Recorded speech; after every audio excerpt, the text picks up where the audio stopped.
ಸಾಹಿತಿ ನನ್ನ study table ಮ್ಯಾಗ ಇಟ್ಟಿದ್ ರೊಕ್ಕ ನೀನ ತಗೊಂಡ್ಯಲ್ಲ ಇರ್ಲಿ ಹೇಳ ಹೇಳ ಹಾ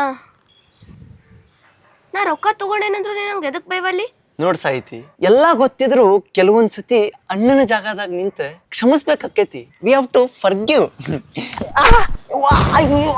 ಫಾರ್ಗಿವ್ ನಾ ಬರೇ ನಿನ್ 10 ರೂಪಾಯಿ ತಗೊಂಡೇನಿ ನೀ ನಂದ ಲೈಫ್ ಟೈಮ್ ಸೇವಿಂಗ್ ಅನ್ನ ಹೊತ್ತಿ ಮಗನ ಅಪ್ಪ ಅಮ್ಮ ಕೊಟ್ಟಿದ್ ಪಾಕೆಟ್ ಮನಿ ರಿಲೇಟಿವ್ಸ್ ಮನಿಗೆ ಹೋದಾಗ ಬ್ಯಾಡ ಬ್ಯಾಡ ಅಂತ ಇಸ್ಕೊಂಡ್ ಬಂದಿದ್ ರೊಕ್ಕ ಎಲ್ಲ ನನ್ ಪಿಗಿ ಬ್ಯಾಂಕ್ ನಾಗ ಹಾಕಿಟ್ಟಿದ್ದೆ ಎಲ್ಲ ಸ್ವಚ್ಛ ಮಾಡಿದ್ ನಿಮ್ಮ ಈ ರೊಕ್ಕ ತುಡುಗ್ ಮಾಡ್ತಿಲ್ಲ ನಾಚಿಕೆ ಬರಂಗಿಲ್ಲ ಸರಿಯಾ ತಗೊಂಡಿಲ್ಲ ನಾನು ನನ್ನ ರೂಮ್ ಮನೆ ಇನ್ವೆಸ್ಟಿಗೇಟ್ ಮಾಡಿದ್ದೆ ಅಲ್ಲೇ ಒಂದು ಹೊಲಸ್ ವಾಸನೆ ಬಂತ ಆ ಹೊಲಸ್ ವಾಸನೆ ಕ್ಲಿಯರ್ ಆಗಿ ಅಬ್ಸರ್ವ್ ಮಾಡಿದ್ರೆ ಅದ್ ಯಾರ್ದೋ 3-4 ದಿನ ಜಳಕ ಮಾಡಿಲ್ದವಂದ ಅಂತ ಹೊಲಸ್ ಪ್ರಾಣಿ ನಮ್ಮ ಮನೆ ಆಗಿರುದಂದ್ರೆ ನೀ ಒಬ್ನ ನಾ ಜಮಾ ಮಾಡಿದ ರೊಕ್ಕದ್ಲೆ ಕಾರ್ ತಗೋಬೇಕಂತ ಮಾಡಿದ್ದೆ